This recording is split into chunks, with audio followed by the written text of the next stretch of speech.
അസ്സലാമു അലൈക്കും വറഹ്മത്തുള്ളാഹി.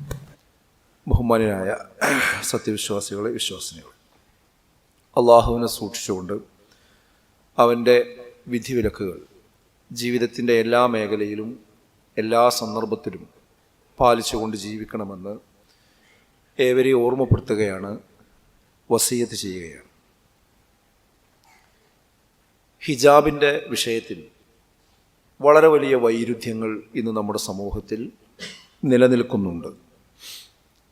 ഒരു ഭാഗത്ത് പൊതു ഇടങ്ങളിലും വിദ്യാലയങ്ങളിലുമൊക്കെ മുസ്ലിം പെൺകുട്ടികൾക്ക് ഹിജാബ് ധരിച്ച് വരാനുള്ള അനുവാദത്തിനു വേണ്ടി വലിയ രീതിയിൽ ഇന്ന് സമൂഹം വാദിച്ചുകൊണ്ടിരിക്കുകയാണ്. മറുഭാഗത്താകട്ടെ ഹിജാബ് ധരിക്കാൻ പൂർണ്ണ സമ്മതമുള്ള ഇടങ്ങളിൽ പോലും അത് ധരിക്കാൻ വിസമ്മതിക്കുന്ന സമുദായത്തിലെ തന്നെ പെൺകുട്ടികളെയും നമ്മൾ കണ്ടുകൊണ്ടിരിക്കുകയാണ്. നമ്മുടെയൊക്കെ വിദ്യാലയങ്ങൾ അതിന് ഉദാഹരണങ്ങളാണ്. കേരളത്തിലെ മഹാഭൂരിപക്ഷം വിദ്യാലയങ്ങളിലും ഇതിന് വിലക്കില്ല. എന്നിട്ടും എത്ര മുസ്ലിം പെൺകുട്ടികൾ കൃത്യമായ ഹിജാബ് ധരിച്ചുകൊണ്ട് സ്കൂളിലേക്കും കോളേജുകളിലേക്കും പോകുന്നു എന്നത് ഈ ഘട്ടത്തിൽ മുസ്ലിം സമുദായം ഉറക്കെ ചിന്തിക്കേണ്ടതാണ്. മദ്രസയിൽ പോകുന്ന കുട്ടികൾ കൃത്യമായി ഹിജാബ് ധരിക്കുന്നു. അതേ കുട്ടികൾ തന്നെ പിന്നീട് സ്കൂളുകളിലേക്ക് എത്തുമ്പോൾ അവിടെ ആരാണ് അവരെ തടയുന്നത്? ഏത് ഗേറ്റിലാണ് അവരെ തടയുന്നത്? എവിടെയും ആരും തടയുന്നില്ല. എന്നിട്ടും എന്തുകൊണ്ട് ആ കുട്ടികൾ ഹിജാബ് അഴിച്ചു വെച്ചുകൊണ്ട് പോകുന്നു എന്നതാണ് നാം ഏറെ ചിന്തിക്കേണ്ട ഒരു കാര്യം. മറ്റൊരു ഭാഗത്ത് വിദ്യാഭ്യാസവും ജോലിയും ഹിജാബും നേർക്കുനേർ വന്നാൽ ഹിജാബ് അഴിച്ചു വച്ചിട്ടായാലും എൻ്റെ വിദ്യാഭ്യാസവും എൻ്റെ ജോലിയും മതി എന്നൊരവസ്ഥയിലേക്ക് ഇന്ന് സമുദായത്തിലെ ഒട്ടേറെ പേർ എത്തിച്ചേർന്നിട്ടുണ്ട് എന്നതാണ്. അതാണ് ഞാൻ നേരത്തെ പറഞ്ഞത്. ഇന്ന് കേരളത്തിൽ വിവാദമായിരിക്കുന്ന ഹിജാബുമായി ബന്ധപ്പെട്ടുകൊണ്ടുള്ളൊരു വിഷയം നമുക്കറിയാം. അത് ധരിച്ചുകൊണ്ട് എനിക്ക് സ്കൂളിൽ പഠനം തുടരണമെന്നാവശ്യപ്പെട്ട ആ പെൺകുട്ടി പഠിക്കുന്ന അതേ സ്കൂളിൽ തന്നെ നൂറുകണക്കിന് മറ്റു വിദ്യാർത്ഥിനികളും മുസ്ലിം വിദ്യാർത്ഥിനികളും അവിടെ ഉണ്ട്. അവരെല്ലാവരും വീട്ടിൽ നിന്ന് അത് ധരിച്ചു വരുന്നു. പക്ഷേ ഗേറ്റിൽ ഊരി വെച്ചുകൊണ്ടാണ് അകത്തേക്ക് പ്രവേശിക്കുന്നത്. അവിടെ പ്രയോറിറ്റി അവനവൻ്റെ പഠനത്തിനും ജോലിക്കും മാത്രമാവുകയാണ്. എൻ്റെ വിദ്യാഭ്യാസത്തിന് എൻ്റെ മതവിശ്വാസം തടസ്സമാണെങ്കിൽ ഞാൻ എൻ്റെ മതവിശ്വാസം ഒഴിവാക്കാൻ തയ്യാറാണ് എന്ന പ്രഖ്യാപനമാണ് യഥാർത്ഥത്തിൽ അതിലൂടെ നടത്തിക്കൊണ്ടിരിക്കുന്നത്. കാരണം ശരിയായ രീതിയിൽ ഹിജാബ് ധരിച്ചുകൊണ്ട് തന്നെ പഠിക്കാൻ അനവധി സ്കൂളുകൾ, വിദ്യാലയങ്ങൾ ഉണ്ടായിരിക്കെ ഇങ്ങനെ ഒരു നിലപാടെടുക്കുമ്പോൾ മതവിശ്വാസവും അതോടൊപ്പം തന്നെ തൻ്റെ ഭൗതികമായ കാര്യങ്ങളും നേർക്കുനേർ വന്നാൽ പ്രാധാന്യം കൊടുക്കുന്നത് പലപ്പോഴും ഭൗതിക കാര്യങ്ങൾക്കാകുന്നു എന്നതാണ് അതിൽ നിന്ന് നമ്മൾ മനസ്സിലാക്കേണ്ടത്. വേറൊരു ഭാഗത്ത് നമ്മൾ കണ്ടുകൊണ്ടിരിക്കുന്നത് ഒരു ആക്ടിവിസത്തിൻ്റെ ഭാഗമായി തട്ടം ധരിക്കുന്നവരുണ്ട്. അവർ ഈമാനുണ്ടായത് കൊണ്ട് ധരിക്കുന്നവരല്ല. തട്ടം നിഷേധിക്കപ്പെടുകയാണ് എങ്കിൽ ഞാനും അത് ധരിക്കും. അതെന്തിനാണ്? അത് വിശ്വാസത്തിൻ്റെ പേരിലല്ല, മറിച്ച് ഭരണഘടന ഒരു പൗരന് നൽകുന്ന അവകാശത്തെ ആരെങ്കിലും വെല്ലുവിളിക്കുകയാണെങ്കിൽ അതിനെ ചോദ്യം ചെയ്യാൻ ഞാനും ഉണ്ടാകുമെന്ന് പറഞ്ഞ് വിശ്വാസികളായവരും അല്ലാത്തവരും ഒക്കെ രംഗത്ത് വരികയും അവർ തട്ടമിട്ടത് പ്രതീകാത്മകമായ ഒരു സമരത്തിൻ്റെ ഭാഗമായി കാര്യങ്ങൾ ചെയ്യുകയും ഒക്കെ ചെയ്യുന്നുണ്ട്. അപ്പോൾ ഹിജാബിൻ്റെ വിഷയത്തിലെ നിലപാടുകളെ മൊത്തം എടുത്ത് പരിശോധിച്ച് നോക്കിയാൽ അതിൽ വ്യത്യസ്തമായ തരത്തിലാണ് ഇന്ന് സമുദായത്തിലെ പല ആളുകളും ഉള്ളത് എന്ന് അറിയാൻ, മനസ്സിലാക്കാൻ നമുക്ക് അധിക ദൂരം സഞ്ചരിക്കേണ്ടതില്ല. ഇവിടെ പുറത്തുനിന്ന് പരസ്യമായിട്ടും സമുദായത്തിനകത്ത് നിന്ന് രഹസ്യമായിട്ടും ഉയരുന്ന ഒരു ചോദ്യം ഈ ഘട്ടത്തിലുണ്ട്. സമുദായത്തിൻ്റെ പുറത്തുനിന്ന് അത് ഉറക്കെ ചോദിക്കുന്നു, എന്നാൽ സമുദായത്തിൻ്റെ ഉള്ളിൽ നിന്ന് അത് അടക്കം പറയുകയും ചെയ്യും.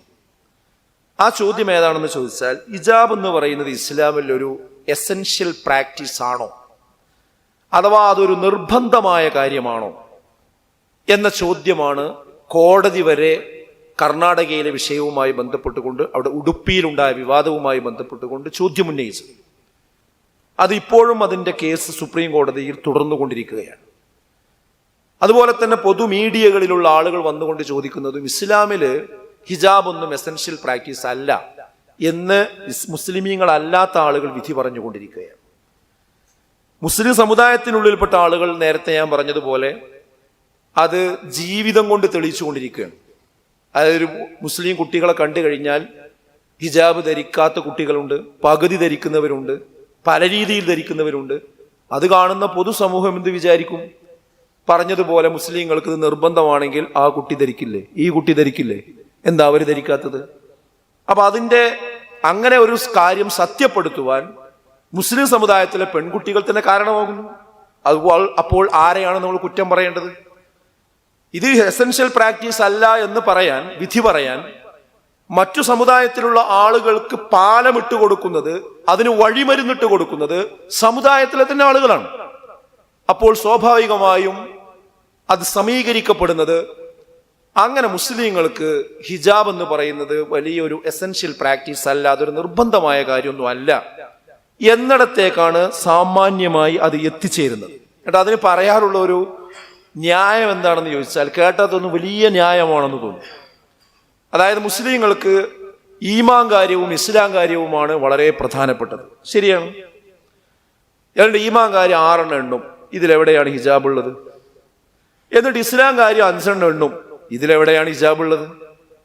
അപ്പൊ ഈ 6, 5, 11 കാര്യത്തിൽ എവിടെയും ഹിജാബിനെ പറ്റി നേരെ പറയണില്ല. അപ്പോൾ മുസ്ലിങ്ങളെ സംബന്ധിച്ചിടത്തോളം അതെന്തല്ല, അത് നിർബന്ധമായ കാര്യമല്ല. നിർബന്ധമാണെങ്കിൽ ഈമാൻ കാര്യത്തിൽ ഇസ്ലാം കാര്യത്തിലോ അത് പറയണ്ടേ? കേട്ട് കഴിഞ്ഞാൽ വിവരമില്ലാത്ത ആളുകളെ സംബന്ധിച്ചിടത്തോളം അതെന്തോ ഒരു വലിയ ബുദ്ധി പറഞ്ഞു എന്നുള്ള ഒരു തോന്നൽ പൊതുവെ സൃഷ്ടിക്കും. ഇതിനാണ് അജ്ഞതയെക്കുറിച്ചുള്ള അജ്ഞതയാണ് അറിവിന്റെ ശത്രു എന്ന് സാധാരണ പറയാറുണ്ട്. ഒരു കാര്യത്തെക്കുറിച്ച് നമുക്ക് അറിയില്ലെങ്കിൽ എത്രമേൽ ജഹാലത്തുകൾ ഒരാൾ വിളിച്ചു പറയുമെന്നതിന്റെ ഏറ്റവും വലിയ ഒരു അടയാളമായി ഈ കാലഘട്ടത്തിൽ ഒരു ഉദാഹരണം ചോദിച്ചാൽ ആ ഉദാഹരണം നമുക്ക് എടുത്തു കാണിച്ചു കൊടുക്കാൻ കഴിയുന്നതാണ്. ഇസ്ലാം കാര്യത്തിലും ഈമാൻ കാര്യത്തിലും ഇതിനെക്കുറിച്ച് പറഞ്ഞില്ലല്ലോ, അതുകൊണ്ട് നിർബന്ധമില്ലല്ലോ എന്ന ഈ വാദം. എന്താണ് ഷഹാദത്ത് കലിമ എന്ന് പഠിക്കാത്തത് കൊണ്ടാണ് ആ വർത്താനം പറയുന്നത്. അഥവാ ഷഹാദത്ത് കലിമയ്ക്ക് 2 ഭാഗമാണുള്ളത്. അഷ്ഹദു അല്ലാ ഇലാഹ ഇല്ലല്ലാഹ് വ അഷ്ഹദു അന്ന മുഹമ്മദൻ റസൂലുള്ളാഹ് എന്നാണ്. അതിൽ ആ 2ാമത്തെ ഷഹാദത്തിൽ എന്താ പറയുന്നത്?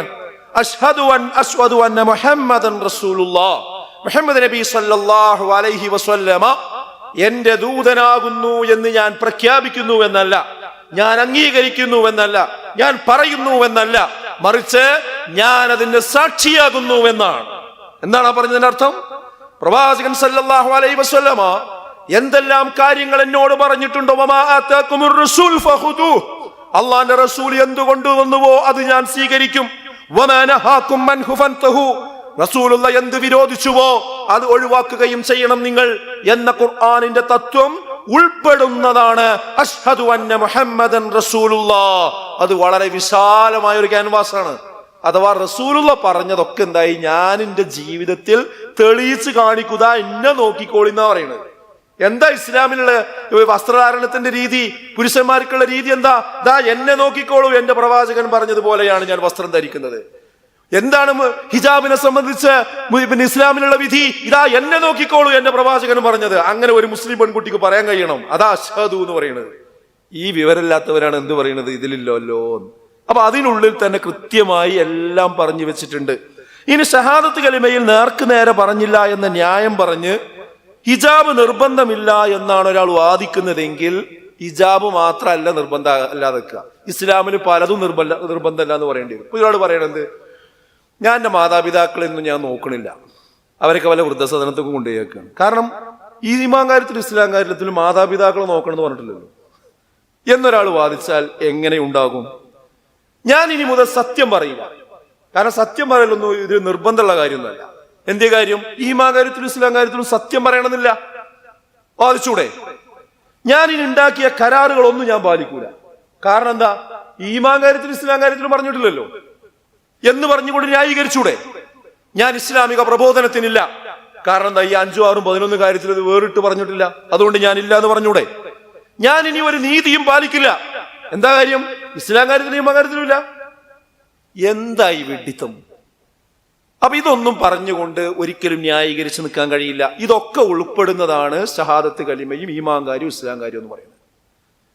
അതേപോലെ തന്നെ പലതും നിഷിദ്ധമല്ല എന്നും പറയേണ്ടി വരും. ഒരാൾ നാളെ മുതൽ പലിശ വാങ്ങാൻ തുടങ്ങി, എന്നിട്ട് അയാൾ വാദിക്കണം എന്ത്, പലിശ വാങ്ങരുത് എന്ന് ഈമാൻ കാര്യത്തിലും ഇസ്ലാം കാര്യത്തിലും വേറെ പറഞ്ഞിട്ടില്ലല്ലോ, അതുകൊണ്ട് ഞാൻ വാങ്ങുകയാണ്, പറയാൻ പറ്റുമോ? ഒരാൾ മദ്യം കുടിക്കുകയാണ്, കള്ള് കുടിക്കരുത് എന്ന് ഈമാൻ കാര്യത്തിലും ഇസ്ലാം കാര്യത്തിലും പറഞ്ഞിട്ടില്ലല്ലോ. ഒരാൾ വ്യഭിചരിക്കുകയാണ്, വ്യഭിചരിക്കരുത് എന്ന് ഇവിടെ പറഞ്ഞിട്ടില്ലല്ലോ. ഒരാൾ കൊല ചെയ്യാണ്, കൊല്ലരുത് എന്ന് പറഞ്ഞിട്ടില്ലല്ലോ. ഇങ്ങനെ ന്യായീകരിച്ചിങ്ങാണ്ട് എല്ലാം ചെയ്യാൻ തുടങ്ങിയാലോ? ഇസ്ലാം കാര്യത്തിലും ഈമാൻ കാര്യത്തിലും ഇല്ലായിരുന്നു. എന്താ ഇസ്ലാം കാര്യം എന്താ ഈമാൻ കാര്യം എന്ന് മനസ്സിലാക്കിയിട്ട് വേണ്ടേ പറയാൻ. ഇതെല്ലാം ഉൾക്കൊള്ളുന്നതാണ് എന്ത് ഇസ്ലാം കാര്യം ഈമാൻ കാര്യം എന്ന് പറയുന്നത്. അപ്പൊ അത് മനസ്സിലാക്കുക എന്നുള്ളതാണ് ഒന്നാമതായി നമ്മൾ തിരിച്ചറിയേണ്ട ഒരു കാര്യം. ഇനി ഇസ്ലാമിന് തെളിവ് ഏതാ? വിശുദ്ധ ഖുർആനല്ലേ ഒന്നാം തെളിവ്. ആ വിശുദ്ധ ഖുർആൻ കൃത്യമായി ഞാൻ പറയുന്നു സമുദായം പഠിക്കണം. ഒന്നുകൂടി ഫോക്കസ് ചെയ്ത് പറഞ്ഞാൽ സമുദായത്തിലെ പെൺകുട്ടികൾ പഠിക്കണം. ഒന്നുകൂടി ഫോക്കസ് ചെയ്ത് പറഞ്ഞാൽ, സൂം ചെയ്ത് പറഞ്ഞാൽ, നമ്മുടെ ഈ പള്ളിയിൽ വരുന്ന ഇതിന്റെ സമീപ പ്രദേശത്തുള്ള വിദ്യാലയങ്ങളിൽ ഹയർ സെക്കൻഡറിക്കും പ്ലസ് ടുവിനും അതുപോലെ മറ്റ് SSLCക്കും ഒക്കെ പഠിച്ചുകൊണ്ടിരിക്കുന്ന പെൺകുട്ടികൾ ധാരാളമായി ഈ പള്ളിയിൽ വന്നിട്ടുണ്ട്. ആ കുട്ടികൾ കണ്ണ് തുറന്ന് കാണാനും കാത് തുറന്ന് കേൾക്കാനുമാണ് ഞാൻ ഒന്നായത്. ഇത് വേറുള്ളവർക്കല്ല ഒന്നായത്. എന്താ നിങ്ങൾ വീട്ടിൽ നിന്ന് ഇറങ്ങുമ്പോഴുള്ള ആ വസ്ത്രം സ്കൂളിലേക്ക് എത്തുമ്പോൾ മാറുന്നത് എങ്ങനെയാണത് മാറുന്നത്? പല കുട്ടികളും കോളേജിലേക്ക് പോകുമ്പോൾ വീട്ടിൽ നിന്ന് ശരിയായ രീതിയിൽ മഫ്ത ധരിച്ചു പോകും. ബസ്സിലേക്ക് എത്തുമ്പോൾ അതിനെ പിന്നഴിയാൻ തുടങ്ങും. കോളേജിലേക്ക് എത്തുമ്പോൾ അതെടുത്ത് വേറെ ഷാളിടും. ചില ആളുകൾ ഒന്നും ധരിക്കാതെ നടക്കും. വീട്ടിൽ തിരിച്ചു വരുമ്പോൾ പഴയ പോലെ തന്നെ വരികയും ചെയ്യും. എന്തിനാണിത്? ആരെ കബളിപ്പിക്കാനാണിത്? ഇന്ന് ഹൈസ്കൂളുകളിലൊക്കെ പഠിക്കുന്ന കുട്ടികൾക്ക്, പെൺകുട്ടികൾക്ക് തലയിൽ തട്ടമിടുക എന്നത് ഇടാത്തത് കൊണ്ട് ഒരു ജാള്യതയും അവർക്ക് തോന്നുന്നില്ല. ഒരു കുഴപ്പമില്ല എന്നുള്ള രീതിയിലാണ്. പിന്നെ മഫ്തയുടെ രൂപം എന്താ? ഹിജാബിന്റെ രൂപം എന്താ? ഒരു ടൈറ്റുള്ള ജീൻസും ഈ അരവരെ കൈ പൊന്തിച്ചാൽ മേനി കാണുന്ന, വയറ് കാണുന്ന രീതിയിലുള്ള ഒരു ടോപ്പും, എന്നിട്ട് കഴുത്തിലൊരു സാധനം ചുറ്റിയിട്ടുണ്ടാവും. ഇവിടെ ഇങ്ങനെ മുൻഭാഗം തുറന്നു കിടക്കുന്നുണ്ടാവും. ഇതാണ് ഇസ്ലാമിലെ ഹിജാബ് എന്ന് പറയുന്നത്. ഇത് വാങ്ങിക്കൊടുക്കുന്നത് ആരാ? രക്ഷിതാക്കളല്ലേ. ഇതിന് ബില്ല് കൊടുക്കുന്നത് ആരാ? രക്ഷിതാക്കളല്ലേ. അപ്പൊ രക്ഷിതാക്കളോട് പറഞ്ഞാലോ, ഇന്ന് എല്ലാ കുട്ടികളും അങ്ങനെയാണ്, അപ്പൊ എന്റെ മകളും അതിന് വാശി പിടിക്കണം, എന്താ നമ്മൾ ചെയ്യാ? ഈ കാലല്ലേ. എല്ലാവരും നിസ്സഹായരാവുകയാണ്. ഇവിടെയാണ് ഈ ആയത്ത് നിങ്ങൾ ഖുതുബയിൽ കേട്ടാൽ മാത്രം പോരാ, നിങ്ങളുടെ വീട്ടിൽ തഫ്സീർ ഉണ്ടാകും. ആ തഫ്സീർ നിങ്ങൾ കൃത്യമായി മനസ്സിലാക്കണം. ഇസ്ലാമിൽ ഹിജാബ് എത്രത്തോളം പ്രാധാന്യമാണ്, പ്രസക്തമാണ്, നിർബന്ധമാണ് എന്നത് ഈ ആയത്തും അതിന്റെ അർത്ഥവും അതിന്റെ വിശദീകരണവും കേട്ട ശേഷം നെഞ്ചത്ത് കൈവച്ചു പറയൂ മക്കളെ, നെഞ്ചത്ത് കൈവച്ചു പറയൂ ഉമ്മമാരെ, നെഞ്ചത്ത് കൈവച്ചു പറയൂ രക്ഷിതാക്കളെ. എന്താ ഖുർആൻ പറഞ്ഞത്? വഖുല്ലിൽ മുഅ്മിനാതി യഗ്ളുന മിൻ അബ്സ്വാരിഹിൻ. നബിയെ മുഅ്മിനാത്തുകളോട് പറയുക, യഗ്ളുന മിൻ അബ്സ്വാരിഹിൻ, അവരുടെ കണ്ണിനെ, അവരുടെ ദൃഷ്ടികളെ അവർ താഴ്ത്തട്ടെ. വയഫ്ളന ഫുറൂജഹുന്ന, അവരുടെ ഗുഹ്യാവയവങ്ങളെ അവർ സൂക്ഷിക്കട്ടെ. വലാ യുബ്ദീന സീനതഹുന്ന ഇല്ലാ മാ ളഹറ മിൻഹാ, അതിൽ നിന്ന് പ്രത്യക്ഷമാകുന്നതല്ലാതെ അവരുടെ ഭംഗിയിൽ നിന്ന് അവർ വെളിപ്പെടുത്താതിരിക്കട്ടെ. പ്രത്യക്ഷമായതല്ലാതെ അവരുടെ ഭംഗിയിൽ നിന്ന് അവർ വെളിപ്പെടുത്താതിരിക്കട്ടെ. ഇനി ആർക്കെങ്കിലും സംശയമുണ്ടോ? വൽയദ്രിബിന ബിഖുമുരിഹിന്ന അലാ ജുയൂബിഹിന്ന, അവരുടെ ആ മക്കനയുടെ ബാക്കി ഭാഗം അവരുടെ മാറിടത്തിലൂടെ അവർ താഴ്ത്തിയിടുകയും ചെയ്യട്ടെ. എന്റെ മക്കളോടാണ് ഞാൻ, പെൺകുട്ടികളോടാണ് പറയുന്നത്, മഫ്ത ധരിക്കുന്നവരോടാണ് ഞാൻ പറയുന്നത്. നിങ്ങളത് ധരിച്ചിട്ട് ആ സാധനം കണ്ട് പിറകോട്ട് ബോധപൂർവ്വം ഇടുന്നത് എന്തിനാ? ഈ ആയത്തിനോടുള്ള എതിർപ്പല്ലേ അത്? എന്താ ആയത്ത്? വൽയദ്രിബിന, ആക്കുകയും ചെയ്യട്ടെ, ബിഖുമുരിഹിന്ന, അവരുടെ മക്കനയെ, അലാ ജുയൂബിഹിന്ന, അവരുടെ മാറിടത്തിലൂടെ താഴ്ത്തിയിടട്ടെ എന്ന് പറയുമ്പോ ഞാനത് പിറകിലേക്ക് ഒതുക്കിയിടും എന്ന് പറയുന്നത് ആരോട് കാണിക്കുന്ന ധിക്കാരമാണ്? നിങ്ങളുടെ ഉപ്പയോടാണോ, ഉമ്മയോടാണോ, അതോ റബ്ബുൽ ആലമീനോടാണോ എന്ന് നെഞ്ചത്ത് കൈവച്ച് നിങ്ങൾ ഓരോരുത്തരും ആലോചിക്കണം. പിന്നെന്താ ബാക്കി? വലാ യുബ്ദീന സീനതഹുന്ന, നിങ്ങൾ ഒരിക്കലും നിങ്ങളുടെ ഭംഗി നിങ്ങൾ കാണിച്ചു കൊടുക്കരുത്, തുറന്ന് കാണിച്ചു കൊടുക്കരുത്. ആരുടെ മുമ്പിലല്ലാതെ? ഇല്ലാ ലിബൂലതിഹിന്ന. ഇതെല്ലാരും പഠിക്കണം. ഇത് വീട്ടില് ഞാൻ പറയുന്നു, തഫ്സീർ ടേബിളിൽ കൊണ്ടുവന്ന് വെക്കുക, പെൺകുട്ടികളെ വിളിച്ചു കൂട്ടുക, എന്നിട്ട് കസേരയിട്ട് ഇരുത്തുക, എന്നിട്ട് ഈ ആയത്ത് വെച്ച് ഓതിക്കൊടുക്കുക, പറഞ്ഞു കൊടുക്കുക മുസ്ലിം വീടുകളിൽ. മക്കളെ, ഭാര്യമാരെ, നിങ്ങളുടെ ഭംഗി, നിങ്ങളുടെ അഴക് ആരുടെ മുമ്പിലേ കാണിക്കാൻ പാടുള്ളൂ? ദാ കൃത്യമായിട്ട് പറയണു. ഇനി ഇത് ഈ എസൻഷ്യൽ പ്രാക്ടീസ് ആണോ അല്ലേ എന്നുള്ളത് സംശയമുള്ളവർക്ക് തീരാനാണ് ഞാൻ വായിക്കുന്നത്. ഒന്ന്, അവരുടെ ഭർത്താക്കന്മാരുടെ മുമ്പിലല്ലാതെ. ഭർത്താക്കന്മാരുടെ മുമ്പിലാകാം. ഔ ആബാഇഹിന്ന, അല്ലെങ്കിൽ അവരുടെ പിതാക്കൾക്ക് മുമ്പിലാകാം. ഔ ആബാഇ ബുഊലതിഹിന്ന, അല്ലെങ്കിൽ അവരുടെ ഭർത്താക്കന്മാരുടെ പിതാക്കൾക്ക് മുമ്പിലാകാം. ഔ അബ്നാഇഹിന്ന, അല്ലെങ്കിൽ അവരുടെ പുത്രന്മാർക്ക് മുമ്പിലാകാം, അവരുടെ ആൺകുട്ടികൾക്ക് മുമ്പിലാകാം. അതുപോലെ തന്നെ ഔ അബ്നാഇ ബുഊലതിഹിന്ന, അല്ലെങ്കിൽ ഭർത്താക്കന്മാരുടെ പുത്രന്മാർക്ക് മുമ്പിലാകാം. അഥവാ അവരുടെ ഭർത്താവിന് വേറെ ഒരു ഭാര്യയിൽ കുട്ടികളുണ്ട് എന്ന് വിചാരിക്കാം, അവരുടെ മുമ്പിലാവാം. ഔ ഇഖ്വാനിഹിന്ന, അല്ലെങ്കിൽ സഹോദരന്മാർക്ക് മുമ്പിലാകാം. തന്റെ സഹോദരന്മാർക്ക് മുമ്പിൽ പ്രശ്നമില്ല. ഔ ബനി ഇഖ്വാനിഹിന്ന, അല്ലെങ്കിൽ സഹോദര പുത്രന്മാർക്ക് മുമ്പിലാകാം. സഹോദരന്മാരുടെ കുട്ടികൾക്ക് മുമ്പിലാകാം, ആൺകുട്ടികൾക്ക് മുമ്പിലാകാം, കുഴപ്പമില്ല. ഔ ബനി അഖവാതിഹിന്ന, അല്ലെങ്കിൽ സഹോദരികളുടെ പുത്രന്മാർക്ക് മുമ്പിലാകാം. അൻസത്തിന്റെ ജ്യേഷ്ഠത്തിന്റെയോ ആൺകുട്ടികളുടെ മുമ്പിൽ കുഴപ്പമില്ല. ഔ നിസാഇഹിന്ന, അല്ലെങ്കിൽ അവരുടെ സ്ത്രീകൾക്ക് മുമ്പിലാകാം, അതിനും കുഴപ്പമില്ല. ഔ മാ മലക്കത്ത് അയ്മാനുഹുന്ന, അവരുടെ വലങ്കൈ ഉടമപ്പെടുത്തിയവർക്ക് മുമ്പിലും നിങ്ങൾക്ക് ആകാം, നിങ്ങളുടെ കീഴിൽ ജോലി ചെയ്യുന്ന അങ്ങനെയുള്ള ആളുകൾ. അവിത്താബിഈന ഗൈരി ഉലിൽ ഇർബതി മിനർ റിജാലി അവിത്ത്ഫിൽ അല്ലദീന ലം യദ്ഹറു അലാ ഔറാത്തിൻ നിസാ, പുരുഷന്മാരിൽ നിന്ന് ലൈംഗിക മോഹമില്ലാത്ത അനുചരന്മാർക്കോ സ്ത്രീ രഹസ്യങ്ങളെ പറ്റി മനസ്സിലായിട്ടില്ലാത്ത കുട്ടികൾക്കോ അല്ലാതെ. അതായത് ചെറിയ കുട്ടികള്, മുതിർന്ന സ്ത്രീകളുടെ ഔറത്തിനെ പറ്റിയൊന്നും ഒരു വിവേകവും കാര്യമൊന്നും എത്തിയില്ലാത്ത കുട്ടികൾ, അവർക്ക് മുമ്പിലാകാം. അതേപോലെ തന്നെ ലൈംഗികമായ ദാഹമോഹങ്ങൾ ഇല്ലാത്ത പുരുഷന്മാരുണ്ടാവും, നിങ്ങളെ വീട്ടിൽ വല്ല ജോലിക്കോ മറ്റു കാര്യത്തിനൊക്കെ നിൽക്കുന്ന ആളുകൾ, അങ്ങനത്തെ ആളുകൾക്ക് മുമ്പിലാകാം, കുഴപ്പമില്ല. വലാ യദ്രിബിന ബിഅർജുലിഹിന്ന ലിയഅലമ മാ യുഖ്ഫീന മിൻ സീനതിഹിന്ന, തങ്ങളുടെ അലങ്കാരത്തിൽ നിന്ന് മറച്ചു വെക്കുന്നത് അറിയപ്പെടാൻ വേണ്ടി അവർ തങ്ങളുടെ കാലുകൾ കൊട്ടുകയും ചെയ്യരുത്, കാലിട്ടടിക്കുകയും ചെയ്യരുത്. പെൺകുട്ടികൾ ശരിക്കും ശ്രദ്ധിക്കേണ്ട കാര്യമാണിത്. അതായത് നിങ്ങളുടെ ആ സൗന്ദര്യം പുറത്തു കാണിക്കുന്ന രീതിയിൽ, അലങ്കാരം പുറത്തു കാണിക്കുന്ന രീതിയിൽ അത് അറിയാൻ വേണ്ടി കാലിട്ടടിക്കരുത്. ഇതൊക്കെ ഇന്ന് നടന്നുകൊണ്ടിരിക്കുന്നില്ലേ സുഹൃത്തുക്കളെ? കാലിട്ടടിക്കുക എന്ന് പറഞ്ഞാൽ ബോധപൂർവം ചിലങ്ക കെട്ടി ബോധപൂർവം ആ രീതിയിൽ അണിഞ്ഞൊരുങ്ങി മുതിർന്ന പെൺകുട്ടികൾ അതിനായിട്ട് വർണ്ണശബളിമമായ സ്റ്റേജുകളിൽ നിറഞ്ഞാടുന്ന ഒരു കാലമല്ലേ നമ്മുടെ മുമ്പിലുള്ളത്? ഇത് ഈ ആയത്തിനെതിരോ ഈ ആയത്തിന് അനുകൂലമോ? നിങ്ങൾ അത് പറയൂ. ഖുർആനിന്റെ വക്താക്കളാണെന്ന് പറയുകയും ഈ ആയത്ത് ഞാൻ അംഗീകരിക്കുന്നുണ്ടെന്ന് പറയുകയും എന്നിട്ട് ഈ രീതിയിൽ അഴിഞ്ഞാടുകയും ചെയ്യുമ്പോൾ മനസ്സിലാക്കുക, ഒന്നുകിൽ നമ്മൾ ഖുർആനിന്റെ ആളുകളായി മാറുക, അല്ലെങ്കിൽ അതല്ല എന്ന് പ്രഖ്യാപിക്കാൻ തയ്യാറാകുക.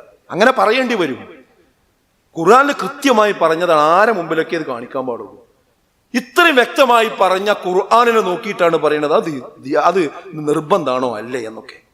ഇത്രയും ആളുകൾ ഒഴിച്ച് വതൂബു ഇലല്ലാഹി ജമിഅ, അതിന്റെ അവസാനതാണ് അയ്യുഹൽ മുഅ്മിനൂന ലഅല്ലകും തുഫ്ലിഹൂൻ, ഏ വിശ്വാസികളെ നിങ്ങൾ അല്ലാഹുവിലേക്ക് ഖേദിച്ചു മടങ്ങിക്കോളീം, അതാണ് നിങ്ങൾക്ക് വിജയമുണ്ടാക്കി തരിക. ഇത് ശരിക്കും മാനമര്യാദക്ക് മറിച്ച് നടക്കുന്നതാണ് നിങ്ങൾക്ക് വിജയം ഉണ്ടാക്കി തരിക.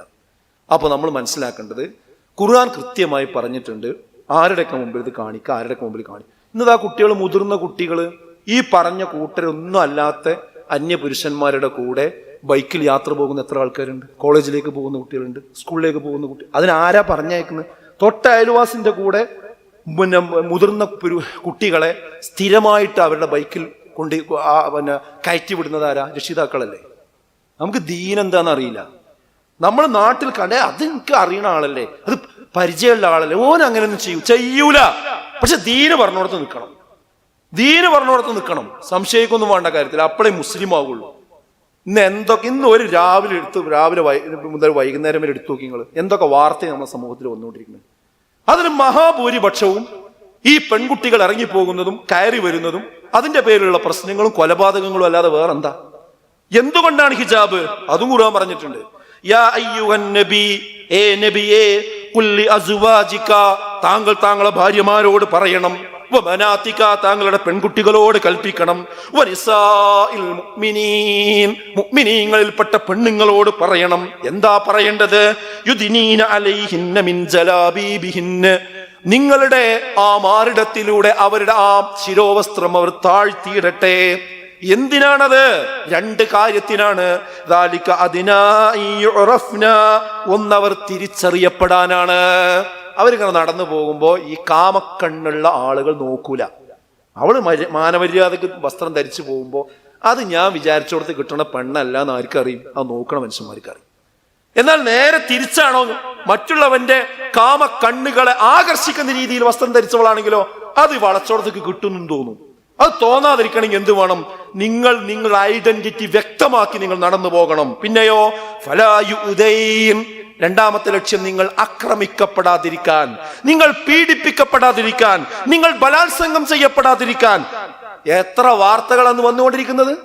അങ്ങനെയൊന്നും സംഭവിക്കാതിരിക്കണമെങ്കിൽ നിങ്ങൾ വേഷവിധാനങ്ങൾ നന്നാക്കണം. അത് പറയുമ്പോൾ പറയും, എന്താ സ്ത്രീകൾ മാത്രം നന്നാക്കിയാൽ മതിയോ, പുരുഷന്മാർക്ക് ഇതൊന്നും ബാധകല്ലേ എന്ന്. ഒന്നുകൂടി കടത്തി പറയും ചില ആൾക്കാർ. എന്ത് പേപ്പട്ടി നാട്ടിലുണ്ട് എന്ന് വിചാരിച്ചു കണ്ട് പേപ്പട്ടിനെ പിടിച്ച് കെട്ടിടുക എന്നല്ലാതെ ആൾക്കാരൊക്കെ പിടിച്ച് കെട്ടിടാൻ പറ്റുമോ? ഏയ് കേട്ടാത്തൊന്ന് എന്തൊരു യുക്തി പറഞ്ഞു. പേപ്പട്ടി നാട്ടിൽ ഇറങ്ങിക്കണമെങ്കിൽ പേപ്പട്ടിനെയും വേണം പിടിച്ച് കെട്ടിടുക, അതേപോലെ തന്നെ ആ പേപ്പട്ടിന്റെ മുമ്പിലേക്ക് പോകുന്ന ആൾക്കാരോട് പോകരുതെന്നും വേണം പറയണ്ടേ. ഏയ് നായ നുഞ്ഞ കടിക്കൂല, നായിനൊക്കെ പിടിക്കണ്ടേ പഞ്ചായത്തിന്റെ ചുമതല എന്ന് പറഞ്ഞാൽ നായിന്റെ തൊള്ളിക്ക് ഇല്ല ചെയ്യാ. ആ നായിനെ പിടിക്കണം, അതോടൊപ്പം അവർക്ക് പോകാതിരിക്കും വേണം, രണ്ടും വേണം. അപ്പൊ അതൊക്കെ കൃത്യമായിട്ട് എന്ത് ചെയ്യണം? നമ്മൾ മനസ്സിലാക്കിക്കൊണ്ട് തന്നെ മുന്നോട്ട് പോകുവാൻ നമുക്ക് വക്കാൻ അല്ലാഹു ഗഫൂർ റഹീമ, അള്ളാഹു ഗഫൂറും റഹീമുമാകുന്നു എന്നത് തന്നെയാണ്. അപ്പൊ കൃത്യമായി മുസ്ലിം സ്ത്രീകളോട് ഖുർആൻ പറഞ്ഞത് എന്താ?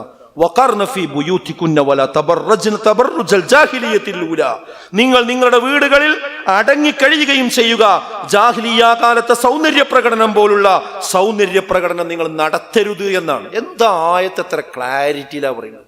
പക്ഷെ ഇന്ന് എന്താ ചെയ്യണത്? മുസ്ലിം ആൾക്കാർ ഏതെങ്കിലും ടെറഫ് വാടകയ്ക്ക് എടുത്ത് അണിഞ്ഞൊരുങ്ങി അതിനായിട്ടാണ് ഇറങ്ങി തിരിക്കുകയല്ലേ അല്ലേ? പണ്ട് കാലത്തൊക്കെ പുരുഷന്മാര് വന്ന് കണ്ടിരുന്ന പല സംഗതികളും ഇന്നതാ സ്ത്രീകൾ ഒന്നിച്ച് അടിച്ച് കയറി വന്ന് ഒരേ ഗാലറിയിൽ തന്നെ ഇരുന്ന് മുതിരി മോരും വെച്ച പോലെയല്ലേ, പിന്നെ ചക്കിയും വെച്ച പോലെയല്ലേ ഇന്ന് കാര്യങ്ങൾ മുന്നോട്ട് പോണേ. എവിടെയാണ് നമ്മൾ എത്തിപ്പെട്ടുകൊണ്ടിരിക്കുന്നത്? കുറച്ച് മുന്നോട്ട് പിറകോട്ട് പോയി നോക്കൂ. വളരെ ഈ ഇതിലൊക്കെ ഒരുപാട് വ്യവസ്ഥകൾ ഉണ്ടായിരുന്നില്ല. അതോ ആ അതിരുകൾ മുഴുവൻ മായാണ്. എന്നിട്ട് പറഞ്ഞാൽ എന്താ പറയാ? അതൊക്കെ പുതിയ കാലല്ലേ. ഏത് കാലത്താണെങ്കിലും ഖുർആൻ ഒരു മാറ്റവും മാറൂല കേട്ടോ. വിശുദ്ധ ഖുർആനിൽ പറഞ്ഞതനുസരിച്ച് ജീവിച്ചെങ്കിലേ വിശ്വാസികൾക്ക് രക്ഷയും. ഇല്ലെങ്കിൽ ഇതിൻ്റെയൊക്കെ കെടുതി ഇവിടെ നിന്ന് തന്നെ നമ്മൾ അനുഭവിക്കേണ്ടി വരും. അള്ളാഹു നമ്മളെ എല്ലാവരെയും കാത്തുരക്ഷിക്കുമാറാകട്ടെ. അൽഹംദുലില്ലാ വസ്സലാത്തു വസ്സലാമു അലാ റസൂലില്ലാ വഅലാ ആലിഹി വസഹ്ബിഹി അജ്മഈൻ. അമ്മാ ബഅദ്. ബഹുമാനരായ സത്യവിശ്വാസികളെ, വിശ്വാസിനികളെ, അള്ളാഹുവിനെ സൂക്ഷിച്ച് ജീവിക്കണമെന്ന് ഒരിക്കൽ കൂടി ഓർമ്മപ്പെടുത്തുകയാണ്, വസിയത്ത് ചെയ്യുകയാണ്. നേരത്തെ ഞാൻ ഓതി വെച്ച ആയത്തുകൾ മുന്നിൽ വെച്ച് ചിന്തിച്ചാൽ 5 കാര്യങ്ങൾ നമുക്ക് മനസ്സിലാവും. ഒന്ന്, ഹിജാബ് നിർബന്ധമാണ് എന്നത്. 2, സത്യവിശ്വാസിയായ സ്ത്രീകൾക്ക് ഹിജാബ് ഒരു ഐഡന്റിറ്റിയാണ്, അതോടൊപ്പം അത് അവർക്കൊരു സംരക്ഷണ കവചം കൂടിയാണ്. 3-മത്തേത്, ഷഹാദത്ത് കലിമയുടെ ഭാഗം തന്നെയാണ് ഹിജാബ്. 4-മത്തെ കാര്യം, ഹിജാബ് സ്വീകരിക്കുമ്പോൾ വിമർശനവും ആക്ഷേപവും ഒരുപക്ഷെ സമൂഹത്തിൽ നിന്ന് വന്നേക്കാം. ആ ഘട്ടത്തിൽ ക്ഷമയോടെ, വളരെ വലിയ പ്രതിഫലേച്ഛയോടെ അവിടെ നിലകൊള്ളുക എന്നതുകൂടി വിശ്വാസികൾക്ക് വളരെ പ്രധാനപ്പെട്ട കാര്യമാണ്. ഞാൻ പെൺകുട്ടികളോടാണ് പറയുന്നത്.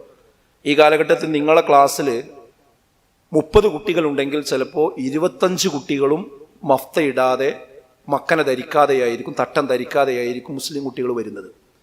അവർ ടൈറ്റുള്ള ജീൻസ് ഇട്ടിട്ടായിരിക്കും വരുന്നത്. അപ്പോൾ ആ ബാക്കിയുള്ള 2-3 കുട്ടികളുണ്ടല്ലോ, അവരതിലൊരിക്കലും കീഴടങ്ങാൻ പാടില്ല, വേദനിക്കാൻ പാടില്ല, ഞാൻ മാത്രമേ ഉള്ളൂ എന്ന് സങ്കടപ്പെടാൻ പാടില്ല, പടച്ചവനോടൊരു ദേഷ്യം ഉണ്ടാകാൻ പാടില്ല, ഉമ്മാനോടും വാപ്പാനോടൊരു ദേഷ്യം ഉണ്ടാകാൻ പാടില്ല. മറിച്ച് ഇത് ഞാൻ ഇനി ഒരാളാണെങ്കിൽ പോലും, എൻ്റെ സ്കൂളിൽ, എൻ്റെ വിദ്യാലയത്തിൽ ഞാൻ മാത്രമേ ഉള്ളൂവെങ്കിലും ഞാൻ അള്ളാഹിന്റെ റസൂലിന്റെ നിയമം അംഗീകരിച്ച് ഞാൻ മുന്നോട്ട് പോകുന്ന ആർജവത്വത്തോടുകൂടി, ആത്മാഭിമാനത്തോടുകൂടി നിലയുറപ്പിക്കേണ്ടവരാണ് യഥാർത്ഥ വിശ്വാസികൾ. എന്താ റസൂലുള്ള പറഞ്ഞത്? യഅ്തി അലന്നാസി സമാൻ, നിങ്ങൾക്കൊരു കാലം വരാനുണ്ട്, അസ്വാബിറു ഫീഹിം അലാ ദീനിഹി, ദീനിന്റെ മൂല്യങ്ങളിൽ അടിയുറച്ച് ഉറനിൽക്കുന്ന ആളുകൾ ഏതുപോലെയാണെന്നോ, കൽകാബിലി അലൽ ജംർ, കയ്യിൽ തീക്കട്ട പിടിച്ചവനെ പോലെ ഉള്ള ഒരവസ്ഥ വരാൻ പോകുന്നുണ്ട്. അതാണ് ഇന്ന് നമ്മുടെ ശരിക്ക് ഹിജാബ് ധരിച്ച് ഒറ്റക്ക് പോകുന്ന പെൺകുട്ടികൾ ഇന്ന് അഭിമുഖീകരിക്കുന്ന ഒരു വിഷയം അങ്ങനെ തന്നെയാണ്. കാരണം മറ്റു കുട്ടികളൊന്നും ധരിക്കണില്ല. എന്താ ഹാജറക്ക് കുഴപ്പമില്ലല്ലോ, എന്താ സക്കീനാക്ക് കുഴപ്പമില്ലല്ലോ, എന്താ ബുസ്റാക്ക് പ്രശ്നമില്ലല്ലോ, എന്താ ഹസനത്തിന് മാത്രം കുഴപ്പം? ഇതല്ലേ ചോദിക്കണത്? അവളും മുസ്ലിം, ഇവരൊക്കെ മുസ്ലിങ്ങളല്ലേ, ഈ മാത്രം എന്താ ഒരു തീവ്രവാദി എന്നല്ലേ ചോദിക്കണത്?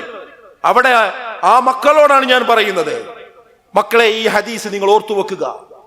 അതേ നാല് പാട് നിന്നും കൊത്തിവലിക്കുന്ന വാക്കുകൾ സമുദായത്തിന്റെ ഉള്ളിൽ നിന്ന് തന്നെ വരും. നെഞ്ചുക്കോടുകൂടി നിങ്ങൾ പറയുക, ഞാനിതാ ആ തീക്കട്ട പിടിച്ചവനെ പോലെയാണ്. ഈ തീക്കട്ട കയ്യിലുണ്ടെങ്കിലും ഞാൻ എന്റെ വിശ്വാസത്തിൽ ഉറച്ചു നിൽക്കും എന്ന് കാണിച്ചു കൊടുക്കേണ്ടുന്ന രംഗങ്ങളാണ് സുഹൃത്തുക്കളെ വന്നുകൊണ്ടിരിക്കുന്നത്. അള്ളാന്റെ റസൂല് പറഞ്ഞു, ഇന്ന മിൻ വറാഇക്കും അയ്യാമ സ്വബ്ർ, നിങ്ങൾക്ക് സ്വബ്റിന്റെ ദിനങ്ങളാണ് ഇനി വരാനിരിക്കുന്നത്. അന്നത്തെ ദിവസം ദീനിൽ ഉറച്ചു നിൽക്കുന്ന ആളുകൾക്ക് 50 ആളുകളുടെ പ്രതിഫലം അവർക്ക് ലഭിക്കും. 50 ആളുകളുടെ പ്രതിഫലം ലഭിക്കും. ഖാലു, അപ്പൊ സഹാബത്ത് ചോദിച്ചു, യാ നബി അല്ലാഹ്, അല്ലാഹുവിന്റെ പ്രവാചകരെ, ഔ മിൻഹും, അവരിൽ 50 പേരുടേതാണോ? അതായത് 50 ആളെ പ്രതിഫലം കിട്ടുമെന്ന് പറഞ്ഞപ്പോ ഈ കാലഘട്ടത്തിലുള്ള മുസ്ലിങ്ങളായ 50 ആൾക്കാരുണ്ടാവുള്ളൂ. ആ ആൾക്കാരുടെ പ്രതിഫലം കിട്ടുന്നാണോ? ഒരു ക്ലിയർ ആയിട്ട് ചോദിക്കാണ്. അപ്പൊ മറുപടി പറഞ്ഞു, കാല റസൂലുള്ളാഹി പറഞ്ഞു, ബൽ മിൻകും, അല്ല, സഹാബത്തായ നിങ്ങളിൽപ്പെട്ട 50 ആളുകൾ ചെയ്യുന്ന പ്രതിഫലമാണ് ആർക്ക് കിട്ടുക? അവസാന കാലഘട്ടമാകുമ്പോ ഈ ദീനിൽ ഉറച്ചു നിൽക്കുന്ന ഒരാൾക്ക് കിട്ടുക. നിങ്ങൾ ആലോചിക്കുക, സ്വഹാബത്തിന്റെ ആ കാലഘട്ടത്തിലുള്ള 50 ആളെ കൂലി കിട്ടും. എന്തിനാ മക്കളെ നിങ്ങൾ ആ ഹിജാബ് വലിച്ചു വരുന്നത്? എന്തിനാ നിങ്ങൾ കോംപ്ലക്സ് കാണിക്കുന്നത്? എന്തിനാ നിങ്ങൾ തകർന്നു പോകുന്നത്? പരിഹാസങ്ങളുടെ മുമ്പിൽ നിങ്ങൾ ചിതറിപ്പോകുന്നത് എന്തിനാണ്? നിങ്ങൾക്ക് 50 ആളുകളുടെ പ്രതിഫലമുണ്ട്. നിങ്ങൾ നിൽക്കുന്നത് അള്ളാഹുവിന്റെയും റസൂലിന്റെയും മതത്തിലാണ്.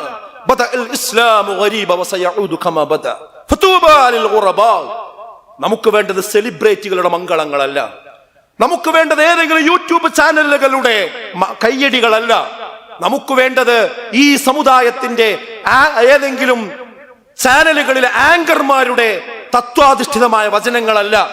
നമുക്ക് വേണ്ടത് അള്ളാഹുവിന്റെയും റസൂലിന്റെയും ആ സന്തോഷവാചകമാണ്, മംഗളമാണ്. അള്ളാഹുന്റെ റസൂല് പറഞ്ഞത്, ഒരീബാകുമ്പോൾ അപരിചിതനായി ദീൻ ഉൾക്കൊണ്ടുകൊണ്ട് മുന്നോട്ട് പോകുമ്പോൾ അവർക്കാകുന്നു എന്റെ മംഗളം. ആ മംഗളം ഏൽക്കാൻ വേറുള്ളവരൊന്നും മക്കനിട്ടില്ലെങ്കിലും നമ്മൾ മക്കനെ ഇട്ടുകൊണ്ട് ആത്മാഭിമാനത്തോടു കൂടി പോകണം. അത് പോകാനുള്ളൊരവസരമാണ് ഈ കാലഘട്ടത്തിലുള്ളത്. ആ നിലക്ക് പോസിറ്റീവായി ഇതിനെ ഉൾക്കൊണ്ട് മുന്നോട്ട് പോവുക. അള്ളാഹു നമുക്ക് ഏവർക്കും അതിനുള്ള തൗഫീക്ക് നൽകി അനുഗ്രഹിക്കുമാറാകട്ടെ. സുഹൃത്തുക്കളെ, ഈ കാലഘട്ടത്തിൽ ഇസ്ലാമികമായ കാര്യങ്ങൾ ഖുർആനും സുന്നത്തും അനുസരിച്ചാണ് നമ്മൾ ജീവിക്കേണ്ടത്. ഒരു വിശ്വാസിയെ സംബന്ധിച്ചിടത്തോളം ഖുർആനും സുന്നത്തിലുണ്ടായാൽ മതിയത്. പക്ഷെ അത് പോരാതെ വന്നിരിക്കുന്നു. ഇപ്പം എന്ത് വേണം? അത് ഇവിടുത്തെ പൊതുസമൂഹവും ലിബറലുകളും ചാനലിലുള്ള ചർച്ചയിൽ പങ്കെടുക്കുന്ന ആളുകൾ കൂടി അംഗീകരിച്ചു തരണം. എന്നെങ്കിലേ നമുക്ക് ചെയ്യാൻ പറ്റുള്ളൂ. ഈ രൂപത്തിലേക്ക് ഇങ്ങനെ കൊണ്ടുവരിക. നിങ്ങളുടെ വേഷം, നിങ്ങളുടെ നിസ്കാരം, നിങ്ങളുടെ രീതി, ഇത് പുരോഗമനത്തിന് പറ്റിയതല്ല, ഇത് അപരിഷ്കൃതമാണ്. അവർക്കിത് പുരോഗമനാണെന്ന് പഠിപ്പിച്ചു കൊടുത്താലേ നമുക്ക് ചെയ്യാൻ പറ്റുള്ളൂ എന്നുള്ള രൂപത്തിലാണ്. അല്ലെങ്കിൽ നിങ്ങളെ ഞങ്ങൾ തീവ്രവാദികളാക്കും, അല്ലെങ്കിൽ നിങ്ങൾ താലിബാനികളായി ചിത്രീകരിക്കപ്പെടും, അല്ലെങ്കിൽ നിങ്ങളെ പാകിസ്ഥാനിക്ക് പറഞ്ഞേക്കും. ഇതാ ഇപ്പോൾ ആക്രോശിച്ചു കൊണ്ടിരിക്കുന്നത്. ഇവിടെയാണ് ഇന്ത്യയുടെ മതേതരത്വം പഠിപ്പിക്കാൻ ഇവരാരും വരണ്ട. ഇന്ത്യയുടെ മതേതരത്വം എന്ന് പറയുന്നത് എന്താ അറിയോ? അവനവന്റെ മതം അനുസരിച്ചുകൊണ്ട് ആത്മാഭിമാനത്തോടു കൂടി ഇവിടെ ജീവിക്കാനുള്ള അവകാശം നമ്മുടെ ഭരണഘടന നമുക്ക് നൽകുന്നുണ്ട്. അത് വേറൊരാളെ പ്രകോപിപ്പിക്കാൻ പാടില്ല എന്ന് മാത്രമേ ഉള്ളൂ. ആരും പ്രകോപിപ്പിക്കണില്ലല്ലോ. അതുകൊണ്ട് ആ കാര്യം ഇന്ന് സമുദായത്തെ പഠിപ്പിച്ചേ പറ്റുള്ളൂ. അത് പഠിപ്പിക്കാൻ വേണ്ടിയാണ് ഇൻഷാ അള്ളാഹ് നാളെ അഥവാ 25-ാം തീയതി ശനിയാഴ്ച അരീക്കോട് വെച്ചുകൊണ്ട് ഡയലോഗ് എന്ന പേരിൽ ഒരു പ്രോഗ്രാം ഉണ്ട്. നിങ്ങളുടെ ആരുടെയും മതേതര സർട്ടിഫിക്കറ്റ് നമുക്ക് ഇതിനാവശ്യമില്ല എന്നാണ് കൃത്യമായി ആ പ്രമേയം പറയുന്നത്. അതുകൊണ്ട് ഞാൻ പറയുന്നത്, നിങ്ങൾ സാധ്യമാകുന്ന ആളുകളൊക്കെ നേരിട്ട് തന്നെ ആ പ്രോഗ്രാമിൽ പങ്കെടുക്കണം. ഇതൊരു ഐക്യദാർഢ്യം കൂടിയാണ്. ഈ കാലഘട്ടത്തിൽ ഇസ്ലാം വെല്ലുവിളിക്കപ്പെടുമ്പോൾ നാല് ഭാഗത്തു നിന്നും ഇതിനെ കൊത്തിവലിക്കാൻ ആള് വരുമ്പോ അതിന് അണകെട്ടുമ്പോൾ, അതിന് മതില് കെട്ടുമ്പോൾ അതിലൊരു കല്ലായി നിൽക്കാൻ നമുക്ക് കഴിയേണ്ടതുണ്ട്, അതിൽ ചേർന്ന് നിൽക്കാൻ നമുക്ക് കഴിയേണ്ടതുണ്ട്. ഓൺലൈനിൽ പരിപാടി കേൾക്കാം, പക്ഷെ അത് നേരിട്ട് പോവുക എന്നുള്ളത് അതിനോട് കാണിക്കുന്ന ഒരു ഈ കാലഘട്ടത്തിൽ കാണിക്കേണ്ട ഒരു ഉത്തരവാദിത്വമാണ്. അതുകൊണ്ട് സാധ്യമാകുന്ന ആളുകളൊക്കെ അതിൽ പങ്കെടുക്കണം. ഒരു നിലക്കും കഴിയില്ലെങ്കിൽ ഓൺലൈനിൽ വീക്ഷിക്കണം എന്നുകൂടി ഞാൻ ഓർമ്മപ്പെടുത്തുകയാണ്. അള്ളാഹു ദീനിനെ ദീനായി മനസ്സിലാക്കി കൃത്യമായി മുന്നോട്ട് പോകാനുള്ള തൗഫീക്ക് നമുക്ക് എല്ലാവർക്കും പ്രദാനം ചെയ്യുമാറാകട്ടെ.